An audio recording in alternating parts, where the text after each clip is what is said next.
आपको एक सवाल मेरा पूरा हिंदुस्तान से संबंध है, क्योंकि मैं भारतीय मुसलमान हूँ। मुझे गर्व है इस बात का। मेरा संबंध है इंसानियत के साथ, मेरा संबंध है कायदे कानून के साथ, मेरा संबंध है और संविधान के साथ मेरा संबंध है।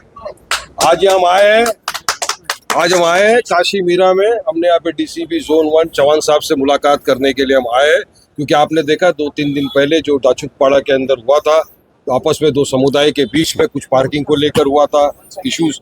उसमें दोनों पक्ष की तरफ से कंप्लेंट दी गई, मगर कुछ हमारे पास ऐसे फोन आया और इसी कंप्लेंट की गई थी हमारे पास के वारिस भाई एक तरफा कंप्लेंट ली जा रही है, एक तरफा लोगों को अरेस्ट किया जा रहा है। तकरीबन 9 लोगों को अब तक फायर करके अरेस्ट किया गया है और कुछ 40 के खिलाफ अज्ञात दिखाए गए हैं, जबकि दूसरी तरफ कोई चौपड़ लेके घूम रहा था, तलवार दिखा रहा था, उसके खिलाफ केस नहीं हो रहा। ये सारी काफ़ी चीज़ें थी। हमारे को स्थानिक लोगों ने फ़ोन किया, हमारी माँ बहनों ने फ़ोन किया, काफ़ी लोगों के फ़ोन आए। तो आज हमने कहा ठीक है, हम आपके साथ चलेंगे। हमने डीसीपी साहब से बात की, डीसीपी साहब ने हमको आश्वासन दिया। हमारी तकरीबन पौना घंटा मीटिंग मुलाकात हुई उनसे। उन्होंने कहा वारिस भाई देखिए, हमने निष्पक्ष इंक्वायरी हम कर रहे हैं। हमने यही कहा कि सर संविधान इक्वलिटी की बात करता है, कायदे कानून का आप भी पालन करिए और निष्पक्ष तरह से इंक्वायरी करिए। जो भी गिल्टी है उसके खिलाफ आप कार्रवाई करिए। वायलेंस का हम कंडेम करते हैं, वायलेंस नहीं होना चाहिए।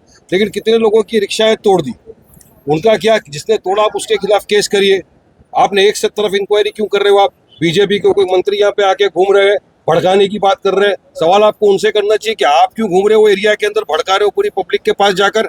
सवाल उनसे करो, क्यों उधर जाके धमकाया जा रहा है, क्यों मस्जिद के पास जाके खड़े होकर बोला जा रहा है कि 2 दिन के अंदर मस्जिद को तोड़ दो, क्यों महाराष्ट्र का मीरा रोड का वातावरण खराब करने की बात कर रहे हैं वो लोग। ऐसे लोगों को रोकना चाहिए ना। अगर उनको नहीं रोकेंगे तो वातावरण खराब होएगा। और आप बोले हम तो आए ना, हम तो किसी को भड़का नहीं रहे, हम तो बात करने हैं कि साहब न्याय और इंसाफ करिए। जिन लोगों ने तलवार दिखाई, चौपड़ दिखाया, जिनके वीडियो वायरल है, उनको भी अरेस्ट करिए, उनके खिलाफ भी केस करिए।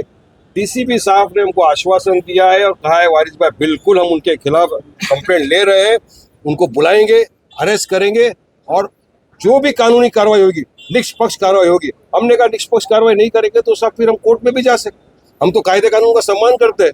हम बीजेपी के वाले को इधर रास्ते पे उतर के दादागिरी धांधली तो नहीं कर रहे ना, उनको रोकिए। और इस तरह से जो आके यहाँ पे डरा रहे, धमका रहे, घरों के अंदर खाली करो, बांग्लादेशी है, बोला सर ये बिल्कुल डराने धमकाने वाली बात है, इनके खिलाफ सख्त कार्रवाई की जाए और इनको हिरासत में लिया जाए। डीसीपी साहब ने सुना, उन्होंने कहा बिल्कुल अगर कोई भी इस तरह की धमकी देगा, आओ मेरे पास कंप्लेंट करो, इमीडिएटली हम एक्शन लेंगे उनके खिलाफ। लेकिन एक बात बताइए, इस तरह से अगर बाहर के नेता आकर यहाँ पर अपनी राजनीति करेंगे तो माहौल बिगड़ने का ज्यादा चांस है। आपको कौन बोला मैं बाहर का हूँ? नहीं, मीरा भाईंदर से नहीं है आप। अरे भारतीय है हम, भारत में कहीं भी जा सकता हूँ। मैं बिहार में जाके कैंपेन नहीं करता हूँ। यहाँ की हालत आप अच्छी तरह जानते हैं। वारिस भाई कल किरीट सोमैया आए, माहौल खराब हुआ, हिंदू एंगल गया।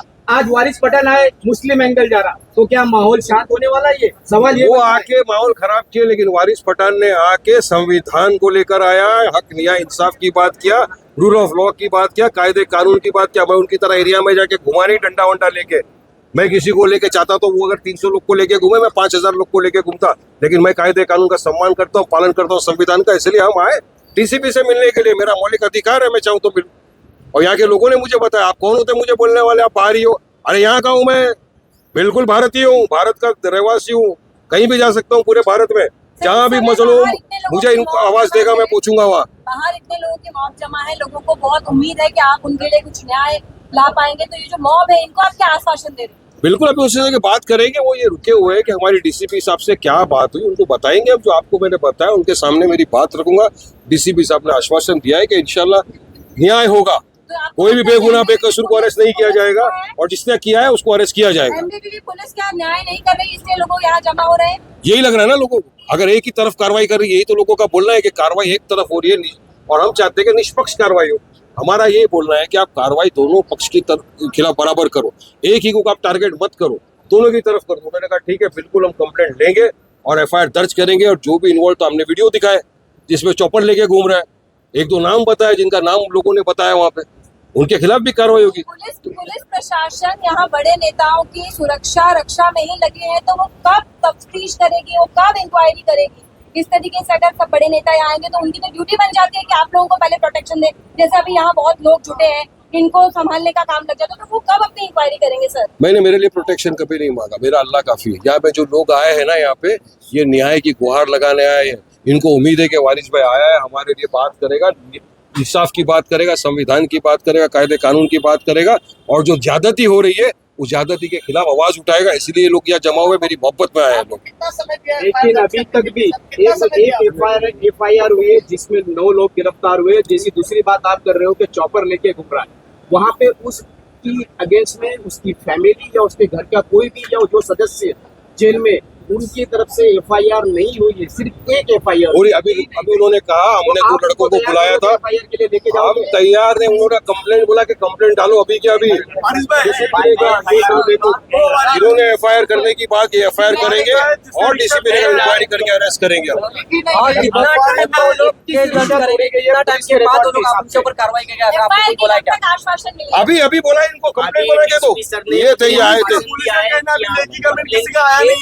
लिख के दे रहा। अभी तक मैं आपको बोल रहा हूँ, अभी तक हमारे ऊपर एफआईआर हो रही थी, एक तरफा कार्रवाई थी, लेकिन वारिस पठान के यहाँ पे आने से अभी कार्रवाई उनकी तरफ भी होगी। हमको ये आश्वासन मिला है, हमको ये भाई का सपोर्ट मिला है। अभी एक बात बताइए, ये जो माहौल एक मिनट वारिस पठान जी, एक बात अगर सहयोग करना है तो आगे ना, सामने कोई नहीं आया आप यहाँ पर आए, क्यों नहीं आया आपके अभी तक? समर्थन में इतने ये लोग सुनो इनका जवाब दो। अगर मीरा भाईंदर में कोई मुस्लिम नेता होता तो 4 दिन से लफड़ा चला, अभी तक क्यों नेता नहीं आया? वो पूरे महाराष्ट्र में आया, हमारे पूरे ही आया और हमारे खिलाफ ही और हम लोग तो बदमाशी बोले। हमारा प्रश्न ये है कि मतलब जितने बड़े नेता आए सब बोलो एक साथ शकील भाई, जैसे कि आपके कार्यकर्ता कह रहे हैं कि यहाँ पे कोई मुस्लिम नेता नहीं है, हम आपसे सवाल यही करें, यहाँ पे अब जो नेता आ रहे हैं वो हिंदू नेता आ रहे हैं और मुस्लिम नेता आ रहे हैं, क्या यही हो रहा है? आप मुस्लिम नेता है इस वक्त यहाँ पे? मैं आपको संविधान की बात कर रहा हूँ, सेकुलरिज्म की बात कर रहा हूँ, कायदे कानून की बात कर रहा हूँ, रूल ऑफ लॉ की बात कर रहा हूँ। संविधान में कोई किसी ने बोला कि मुसलमान के लिए नहीं आ रहा, हिंदू के लिए नहीं आ रहा, यहाँ जो भी है अगर समझ लो, सुनो किसी भी पक्ष के खिलाफ, किसी भी पक्ष के खिलाफ अगर अन्याय होगा तो वारिस पठान खड़ा रहता था, खड़ा रहेगा। आज यह अन्याय हो रहा है जिस पक्ष के खिलाफ, मैं उनके साथ खड़ा हुआ हूँ। मैं आया हूँ इसीलिए कि ये पक्ष के, आप क्यों ऐसा कर रहे हो? एक ही तरफा इंक्वायरी आप क्यों कर रहे हो? तो आपने दोनों लव जिहाद के एंगल को क्या रूप देखा? आप जो लव जिहाद का एंगल दिया जा रहा है लव जिहाद मैडम बोगस है, वैसा कोई है ही नहीं। इनके बीजेपी के मंत्री ने पार्लियामेंट में खड़े रह के बोला है कि लव जिहाद नाम का कोई है ही नहीं। एक मंत्री यहाँ पे खड़े हो गए थे मंत्रालय के अंदर, असेंबली में बोले इतने हजारों केस हो गए लव जिहाद के महाराष्ट्र में, खुदा पार निकला, चूहा कुछ भी नहीं निकला। इसलिए सिर्फ लव जिहाद, रेंट जिहाद, वोट जिहाद, सारे जिहाद इनको डाल देते हैं। इनको जिहाद का मतलब ही नहीं मालूम, कुछ नहीं होता जिहाद। इंटरकास्ट मैरिज नहीं होती क्या दुनिया में? होती है ना इंटरकास्ट मैरिज को, लव जिहाद बोल देंगे? बड़े बड़े बीजेपी के नेताओं ने शादियां किया है। तो आपको लगता है कि एक मंत्री के होते हुए और एक भाजपा के विधायक होने के नाते इस शहर में कुछ वर्गों के साथ में इंसाफ और न्याय नहीं हो पा रहा? अगर वो न्याय और इंसाफ करते, संविधान को मानते, कायदे कानून का पालन करते तो वारिस पठान को इतनी दूर नहीं आना पड़ता। नहीं आना पड़ता। वो नहीं कि इसीलिए मेरे को आना पड़ा ना, वो नहीं कि इसीलिए यहाँ की आवाम को ऐसा लगा कि नहीं बिल्कुल हमारा कोई हमदर्द है, हमारा भाई है, इसलिए मुझे फोन कर करके बुलाया, इसीलिए मैं आया हूँ ना। लेकिन इंसानियत का भी तकाजा, इंसानियत का बिना था। हम सिर्फ सियासत पैसों के लिए नहीं करते, हम सियासत लोगों की मदद करने के लिए करते, इसीलिए मजलिस इत्तेहादुल मुस्लिमीन फेमस है। अच्छा सर, एक जो बात आ रही है कि सुबह 7 बजे 30 से 35 लोग जब मारने आते हैं, उसके बारे में क्या कहना चाहेंगे कि एक समुदाय के लोग दूसरे समुदाय को मारने आते हैं, उस विषय के लिए आप किस तरफ देखते हैं आप? कोई भी समुदाय का इंसान दूसरे समुदाय को अगर मारने आए तो गलत है। मैं वायलेंस का हमेशा से कंडेम करता था, करता हूँ, करता रहूंगा। किसी को कायदा कानून हाथ में लेने का अधिकार नहीं है। पुलिस को कार्रवाई करनी चाहिए, लेकिन अगर कोई मारने आ रहा है, उसको कोई मार रहा है या आपस के अंदर भिड़ रहे तो निष्पक्ष कार्रवाई होनी चाहिए। दोनों पक्ष के खिलाफ कार्रवाई होनी चाहिए, बस इतना सब।